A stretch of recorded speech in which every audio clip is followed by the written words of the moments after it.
보이스피싱 사기가 제일 많아요. 근래의 사기들은 돈을 달라고 하지 않고요, 돈을 준다고 합니다. 이 사기들을 이해를 하셔야 어떻게 하면 안 당할 수 있는지를 알 수가 있습니다. 가장 요즘에 흔한 보이스피싱 유형은 주식 리딩방입니다. 우리가 이름 다 알고 있는 그런 분들 이름으로 추천이 들어오는데 실제로 그런 분들이 강의를 해주시는 거예요. 이 유명인의 영상은 진짜인데 뒤에 단톡방 참여하라는 몇 초, 이건 AI로 만든 겁니다. 거기서 나랑 비슷한 피해자는 많아야 3명입니다. 나머지는 다 한 편입니다.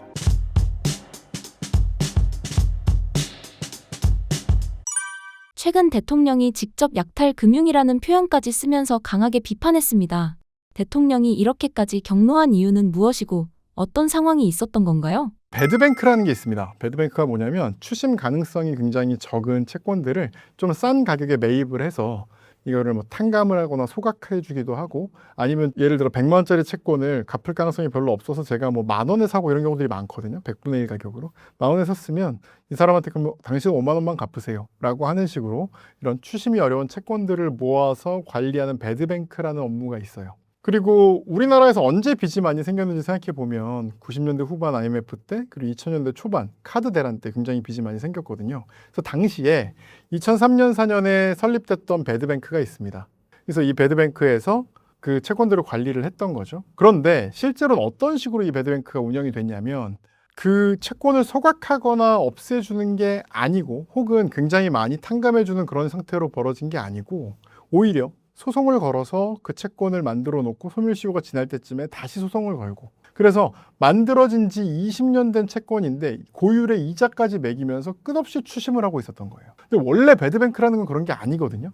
배드뱅크라는 거는 갚기 어려운 사람한테 최소한의 부담으로 갚게 하는 그런 걸 이제 배드뱅크라고 하는 건데, 오히려 20년 이상 된 채무까지도 계속 소멸시효를 갱신해 가면서 계속 고율의 이자를 물리고 원금의 몇 배 이자가 몇 배까지 매겨서 계속 돈을 갚으라고 하는 이런 약탈적 금융을 하고 있었던 거예요. 그렇기 때문에 사실 이런 게 존재한다는 거 저는 사실 몰랐습니다. 저도 몰랐고 대통령도 아마 모르시지 않았을까 싶어요. 그래서 그걸 보고 이게 뭐냐, 이게 말이 되냐, 이런 약탈적 금융이 어디 있느냐, 이런 얘기를 하게 됐던 겁니다. 2003년 카드 대란 당시 생긴 빚을 20년이 넘도록 추심했다는 사실 자체에 많은 분이 충격을 받았습니다. 실제로 원금보다 이자가 몇 배씩 불어난 사례도 있었던 건가요? 제가 요번에 리서치를 좀 해보니까 원금보다 이자가 3배까지 올라간 경우도 있다고 하더라고요. 특히 2000년대 초반만 해도 IMF 지난 지 얼마 안 돼서 금리가 굉장히 높았을 때입니다. 지금처럼 뭐 최고금리가 14%, 19% 이럴 때가 아니라 당시에는 금리가 거의 30%까지 갔을 때죠. 그러다 보니까 몇 년만 연체를 하고 복리로 계산을 하면 원금보다 이자가 늘어나는 경우를 넘어서 2배, 3배까지 늘어나는 경우, 심지어 4.5배까지 늘어나는 경우도 있었다는 거예요. 그런데 배드뱅크 입장에서는 원금도 안 주고 원금보다 훨씬 안 되는 돈을 주고 사온 거예요. 그걸 가지고 본인은 10배 장사, 20배 장사를 하겠다고 추심을 했던 거니까 당연히 사회적인 공분을 받을 수밖에 없었던 거죠. 여기다 더 사람들을 분노하게 만든 거, 저도 되게 분노하게 만든 게 뭐냐면, 카드사가 이런 일을 할 자격이 있냐는 거예요. 2003년 카드 대란 때 실제로 카드사는 굉장히 많은 손해를 겪었습니다. 왜? 사람들이 카드를 긁으면 그 돈만큼 일단 지급을 했죠. 근데 그 카드 대금을 개인들이 못 냈거든요. 그러면 카드사가 손해를 보게 된 거죠. 이 카드사가 보는 손해는 누구의 책임입니까? 카드사의 책임이죠. 왜? 카드사가 이 사람이 갚을 수 있는지 없는지를 제대로 심사하지 않고 카드를 내줬거든요. 그래서 생긴 문제는 그냥 카드사가 부담하면 되는 거였습니다. 솔직히 말해서 2003년 카드 대란이란 말이 있을 것도 없었어요. 카드사가 잘못된 투자를 했고 잘못된 사업적 선택을 해서 카드사가 망했습니다. 끝이 되는 게 원래는 맞습니다. 그러나 실제는 어떻게 됐냐면, 카드사에 국가가 공적 자금을 투입해서 구제금융을 해줬습니다. 카드사 중에 당시에 망한 카드사가 없어요. 대부분의 이 카드 대란은 우리가 지금 현재 알고 있는 대부분의 메이저 카드들이 다 연결이 되어 있습니다. 그런데 실제 카드사는 망하지 않았어요. 왜? 국가가 돈을 빌려줬거든요. 이 공적 자금 아직도 다 못 갚았습니다. 20년 지났는데 아직도 회수를 계속하고 있습니다만 아직도 국가는 전액을 회수하지 못했습니다. 그런데 카드사는 공적으로 구제금융을 아무렇지도 않게 받았고 그거에 대해서 특별히 이자를 많이 내지도 않은 상태에서 아직까지 갚고 있는데, 그렇게 본인들은 공적 자금을 쉽게 받아놓고 이제 채무자들에 의해서는 끝까지, 그것도 이자를 몇 배까지 매기면서 그거를 추심하고 있다는 건 과연 카드사가 이런 행동을 할 만한 어떤 자격이 있느냐. 이럴 것 같으면 왜 카드사에게 공적 구제금융을 해줍니까? 개인한테 구제금융을 해준 다음에 국가가 받으면 되지? 이거는 좀 윤리적으로나 어떤 산업적으로나 여러 가지 문제가 있을 것 같습니다.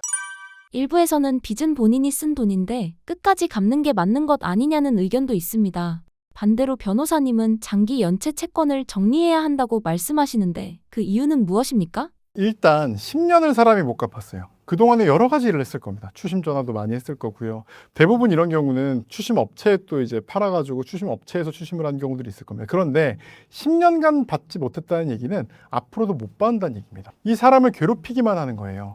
만약에 이걸 정리해서 이 사람이 갚을 수 있는 범위 내로 축소를 했다면 이 사람은 빚을 정리할 수 있었을 거예요. 하지만 영원히 갚아도 끝없이 갚아야 되는 이런 상황이 되면 될수록 카드사나 이제 채권자는 어느 정도 이윤을 거둘 수 있겠습니다만 본인은 빚이 없는 상태가 될 수가 없는 거예요. 만성적인 빚에 시달리게 되는 거죠.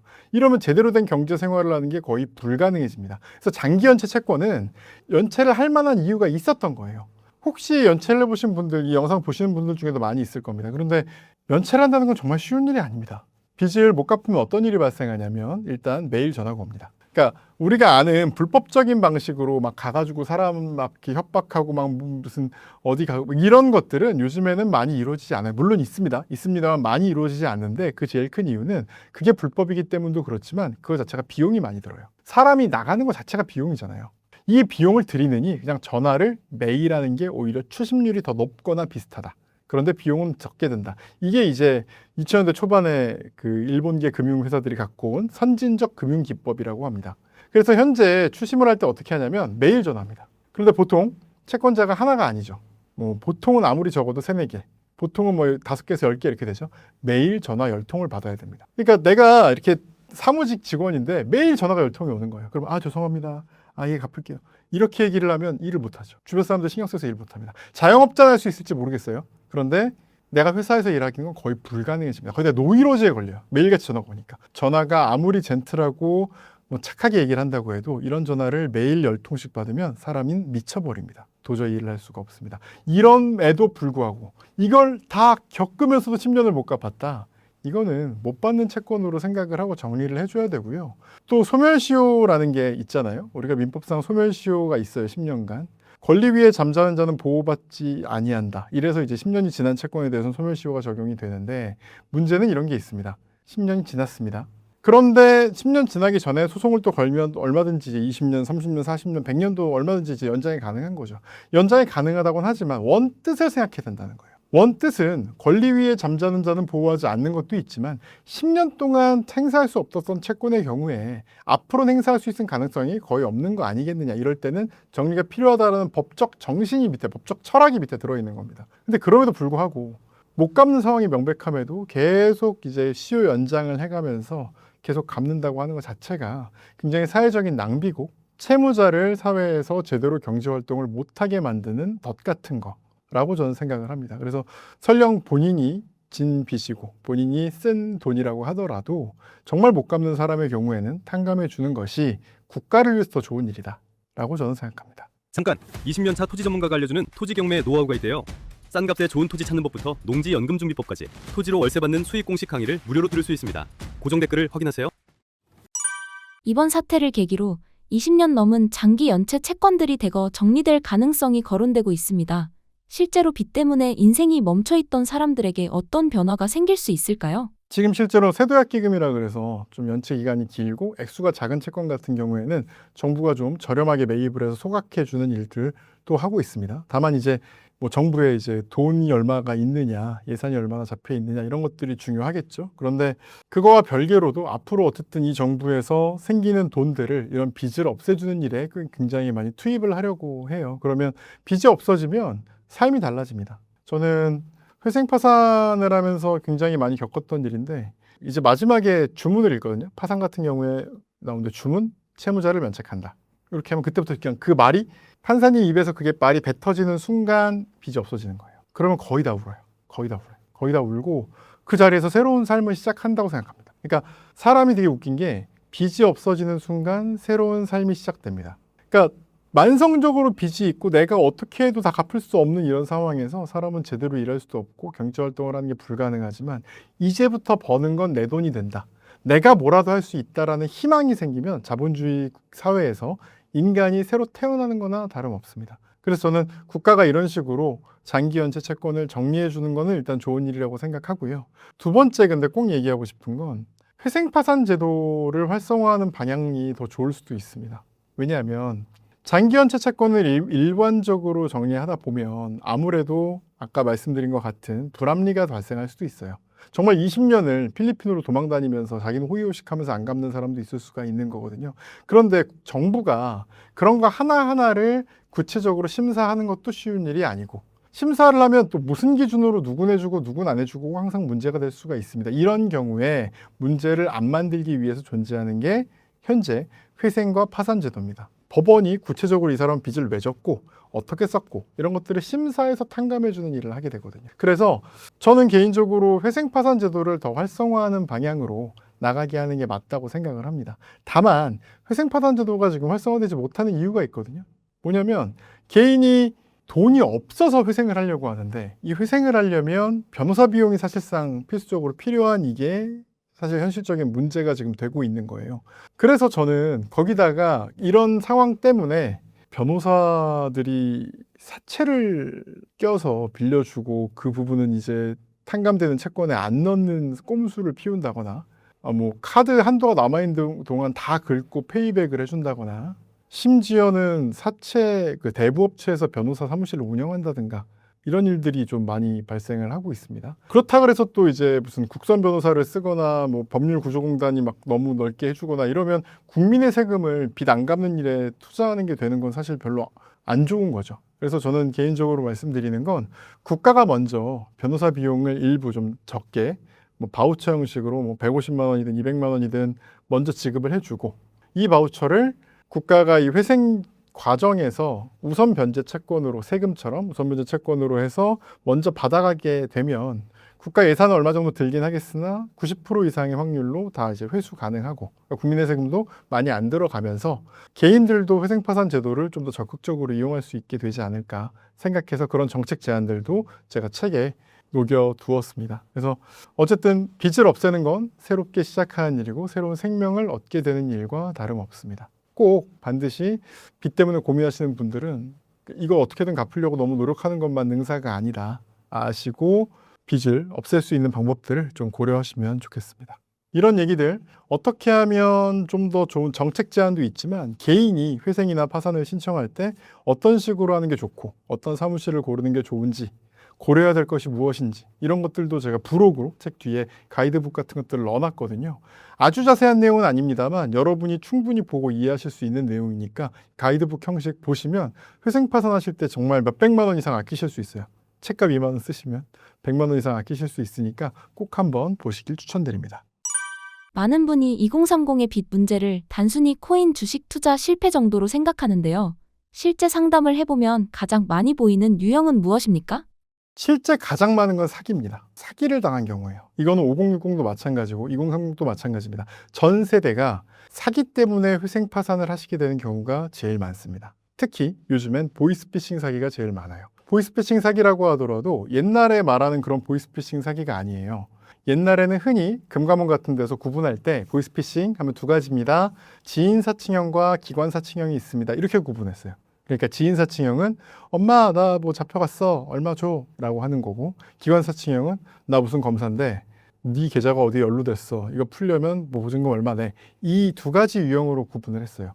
근데 근래의 보이스피싱, 뭐 로맨스 스캠 이런 것들은 이렇게 벌써하지 않습니다. 근래의 사기들은 돈을 달라고 하지 않고요, 돈을 준다고 합니다. 이 사기들을 이해를 하셔야 본인이 지금 사기를 당하고 있는지, 어떻게 하면 안 당할 수 있는지를 알 수가 있습니다. 가장 요즘에 흔한 보이스피싱 유형은 주식 리딩방입니다. 요즘에 주식이 엄청 많이 올랐잖아요. 남들은 지금 주변에 돈 다 벌고 있는 거예요. 근데 나만 돈을 못 벌어. 나는 주식 잘 모르는데 바쁜데 이러고 나만 안 했다가 나만 못 벌고 있어. 지금 나가서 얘기해보면 요즘에 어르신들 골프 얘기 아무도 안 해요. 옛날에 무슨 뭐 골프 누가 우승했느니 이런 얘기 아무도 안 하고, 삼성전자가 어떻게 됐느니, 하이닉스가 어떻게 됐느니, 마이크론이 어떻게 됐느니 이런 얘기밖에 안 합니다. 다들 주식 얘기만 해요. 이 와중에 나만 뒤처지는 것 같은 이 기분에서 나도 주식 투자를 해보고 싶은데 삼성전자, 하이닉스는 이미 많이 오른 것 같고 무슨 주식을 어떻게 투자해야 될지 모르겠고 동영상을 봐도 좀 이상하고, 그래서 어떻게 해야 될지 모르는 이 와중에 주식을 체계적으로 공부해 시켜준다는 사람들이 나타납니다. 보통 이제 텔레그램이나 문자나 뭐 단체 카톡방, 밴드 이런 데서도 이제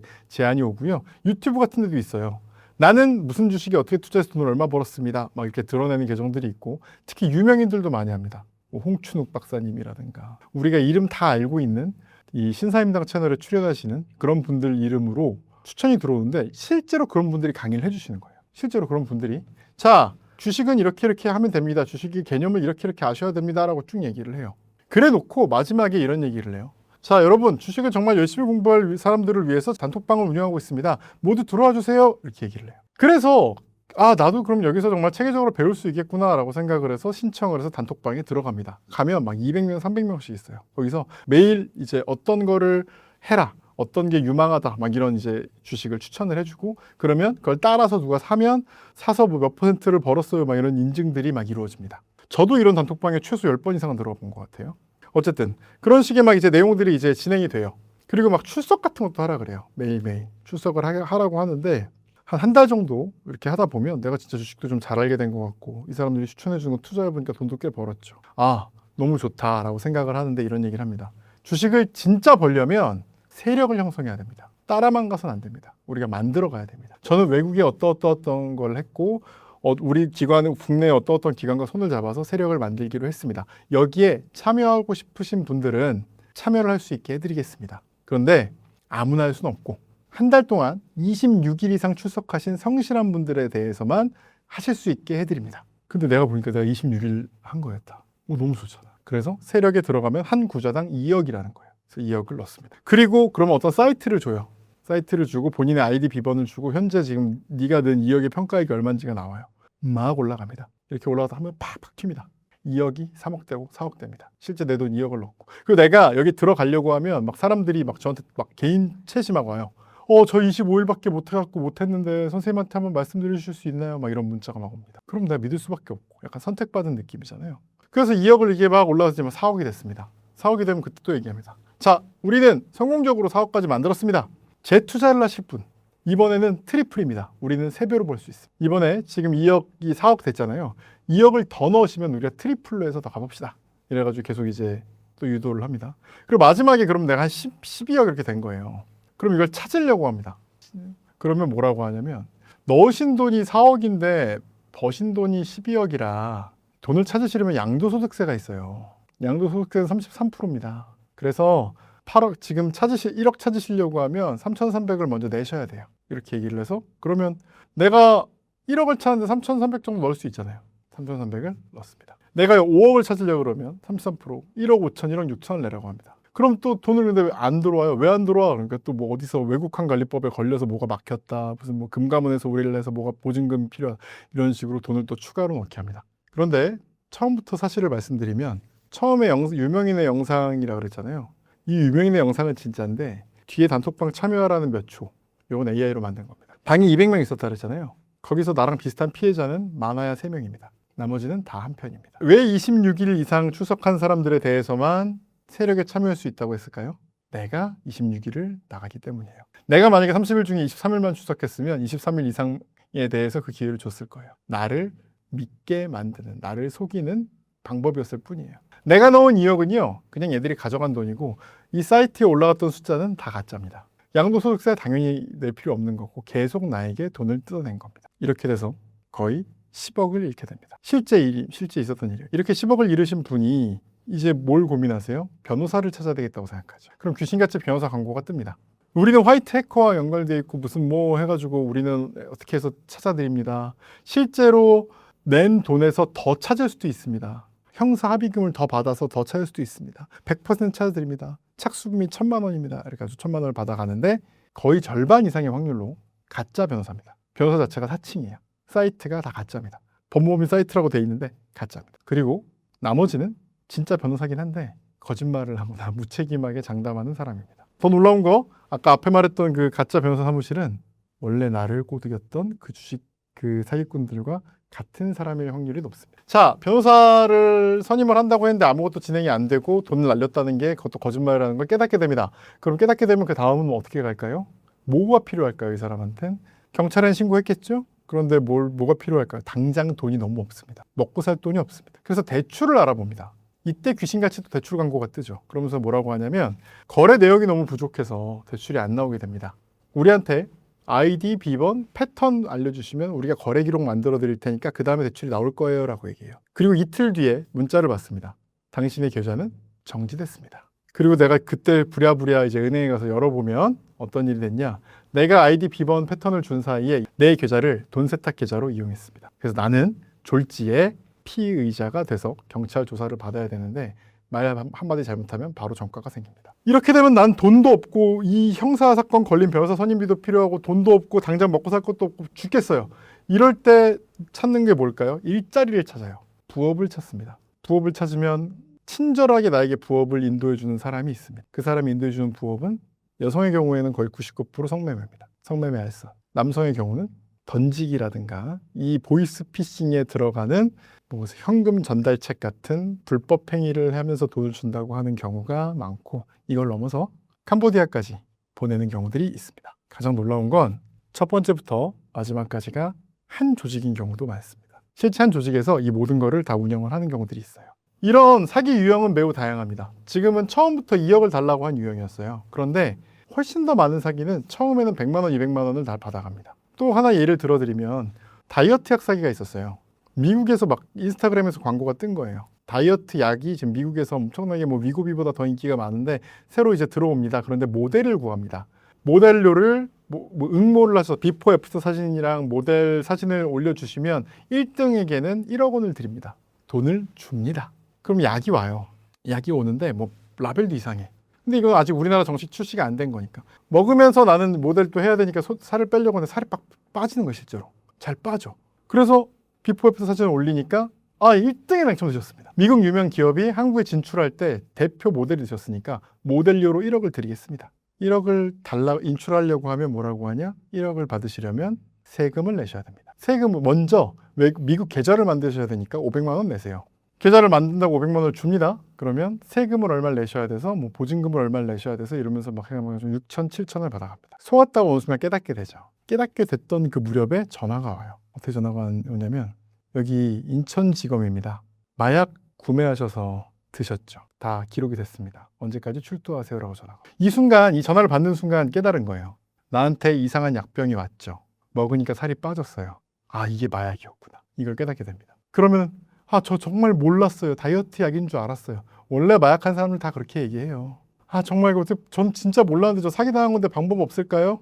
그러면 어쨌든 당신이 마약 거래를 한 걸로 인해서 지금 영장이 나왔어요. 확인해 보세요. 사이트에 들어가서 내 이름과 주민번호를 치면 내 이름과 주민번호가 들어있는 영장이 나옵니다. 나 잡혀가는구나. 근데 아무리 들어봐도 좀 억울하신 것 같으니까 지금 경찰들이 그쪽으로 갈 수 있어요. 그러니까 거기 가지 마시고 딴 데 내가 얘기를 해주는 모텔로 가 계세요. 모텔로 들어갑니다. 모텔로 들어가면 절대로 경찰이고 어디 연락 오면 말하면 안 돼요. 바로 잡혀갑니다. 내가 얘기하는 대로 반성문 쓰세요.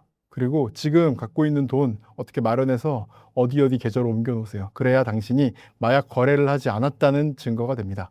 라고 얘기하는 거에 빠져들고 울면서 반성문 쓰고 모텔에서 갇혀서 그렇게 합니다. 실제로 이런 일이 많아요. 그래서 이 사람의 가족이나 남자친구가 와가지고 문을 열어서 경찰이 들어가는데도 끝까지 아니에요 뭐 나를 잡아가지 마세요. 끝까지 그 사람을 믿는 거죠. 기관사칭형 보이스피싱의 타깃이 됐습니다. 그 뒤는 또 아까 얘기한 것처럼 변호사 사기, 대출 사기, 부업 사기 뭐 이런 걸로 또 이어지게 되고요. 어쨌든 이런 식으로 제가 좀 크게 두 가지 예, 딴 데서 잘 얘기 안 하는 두 가지 예를 말씀드렸는데 또 흔한 거 이제 뭐 부업 사기, 뭐 인스타그램이나 이런 데 광고 많죠. 부업 뭐 한다, 무슨 뭐 리뷰 쓰면 얼마를 뭐 500원 준다, 1000원 준다 이런 거가 그런 사기로 이어지는 경우가 굉장히 많습니다. 여기서 얘기하면 너무 오래 걸릴 것 같은데 뭐 팀 미션 사기라든가 이런 사기들이 이런 보이스피싱들이 굉장히 많이 벌어지는데 무서운 점은 한 번에 끝나지 않는다는 거예요. 계속 이어진다는 거예요. 두 번째는 보통 사람들이 이걸 언제 깨달을까요? 보이스피싱에 당했다는 걸. 내가 더 이상 넣을 돈이 없을 때 깨닫습니다. 그러니까 내가 10억이 있으면 10억을 다 날려야 사실 깨닫습니다. 그 전에 못 깨달아요. 오히려 똑똑한 사람일수록 더 잘 당하고요. 공부 많이 하시는 분들일수록 더 잘 당합니다. 자기가 말하는 걸 자기가 믿거든요. 남들이 뭐라고 해도 그 말을 듣지 않아요. 이런 식으로 보이스피싱 사기 당하셔서 회생파산까지 가시게 되는 경우가 되게 많고 심지어 모르는 분도 있어요. 그러니까 저한테 상담 오신 분 중에 흔한 게 이런 게 있어요. 선생님 제가 주식하다가 돈을 날렸는데 이러면 회생 안 되죠? 이런 분들이 있어요. 제가 그러면 옛날엔 이랬어요. 예, 맞습니다. 주식한 금액이 너무 과다하면 회생 안 될 수 있고요. 되더라도 주식해서 날리신 돈만큼은 갚으셔야 돼요. 그러니까 아까 제가 얘기 드렸는데 회생이라는 건 내가 월 250만 원 벌어서 36개월 동안 3,600만 원 갚으면 나머지 6,400은 탕감이 된다 이런 개념이라고 말씀드렸잖아요. 그런데 만약에 내 주식으로 날린 게 7,000이면 3,600이 아니라 7,000은 갚아야 된다. 월 200씩은 어떻게든 갚아야 된다. 이런 개념인 거예요. 그래서 그렇게 설명을 드렸습니다. 예전에. 근데 지금은 안 그래요. 지금은 그렇게 질문이 들어오면 주식을 어디서 뭘 하셨어요? 이걸 물어봐요. 왜냐하면 본인이 사실 보이스피싱, 코인 리딩방, 주식 리딩방 사기를 당하셔서 돈이 없어진 건데 본인이 사기를 당했다는 것도 끝까지 모르시고 내가 주식해서 돈 날렸다 이렇게 생각하시는 분들이 많아요. 심지어 이거 사기라니까요? 회생 들어가셔도 된다니까요? 라고 얘기해도 못 믿는 사람들 끝까지. 근데 이걸 아셔야 되는 거예요. 왜냐하면 내가 아까 3,600이 아니라 내가 7,000을 그걸로 날린 거면 7,000을 갚아야 된다 그랬잖아요. 근데 이게 만약에 사기로 내가 고소를 하고 사기라는 걸 소명하면 오히려 3,600이 아니라 2,400만 갚아도 될 수도 있어요. 이게 보이스피싱 피해자 같은 경우는 36개월이 아니라 24개월로 줄여주기도 하거든요. 그러니까 7,000을 갚아야 되는 줄 알았던 게 알고 보면 2,400을 갚기만 해도 되는 그런 상황인 겁니다. 근데 변호사 사무실도 사실 이런 거 잘 모르는 사람들이 많아요. 저도 사실 작년 이맘때까지는 잘 모르고 그 사람 말만 믿었는데 지금은 그렇게 얘기를 안 하고 있는 거죠. 그래서 나이와 상관없이 요즘 사기를 굉장히 많이 당하고 있고 이런 사기 때문에 회생파산에 이르게 되는 경우들이 되게 많은데 일단 본인이 사기를 당해서 그런 일이 발생한 거라는 걸 깨닫는 게 중요합니다. 그리고 제가 꼭 말씀드리는 게 보통 이런 얘기까지 하면 이제 그 얘기 많이 하거든요. 어떻게 하면 보이스피싱 안 당할 수 있나요? 이런 얘기를 많이 하는데 제가 크게 세 가지 말씀드립니다. 첫 번째는 주변에 사람을 두세요. 이 사람들은 프로페셔널이고요. 나를 얘기하면 100% 꼬실 수 있어요. 보이스피싱 하는 사람들은 최고 전문가입니다. 나는 속을 수밖에 없어요. 그런데 내 입장을 제3자적으로 봐줄 수 있는 누가 옆에 있어서 그 얘기를 듣고 얘기해 줄 때 이 사람 말이 정확할 가능성이 높습니다. 그래서 보이스피싱 대부분의 문제는 혼자 있을 때 당하고요. 혹은 둘이 있을 때 당합니다. 부부 이런 경우. 여기서 한두 명만 더 있으면 거의 걸리지 않습니다. 이렇게 내가 휴대폰에 존재하는 사람, 인터넷에 존재하는 사람 말고 실제 사람들을 곁에 두시고 그 사람들, 믿을 수 있는 사람들에게 내 상황을 공유하고 얘기하는 게 있으면 그 사람 말을 믿으세요. 그게 여러분에게 훨씬 도움이 된다. 이게 첫 번째고요.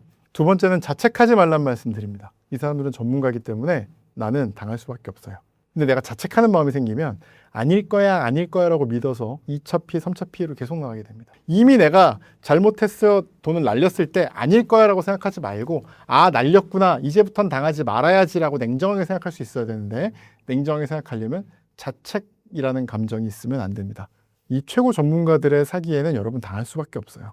절대 자책하지 마세요. 그리고 세 번째 말씀드리는 건 여러분은 실제 지금 힘들게 하는 게 뭔지를 생각하셔야 됩니다. 보이스피싱으로 피해금을 다 찾겠다 그러면서 변호사비를 몇 천만 원 쓰는 거 별로 좋은 방향이 아닙니다.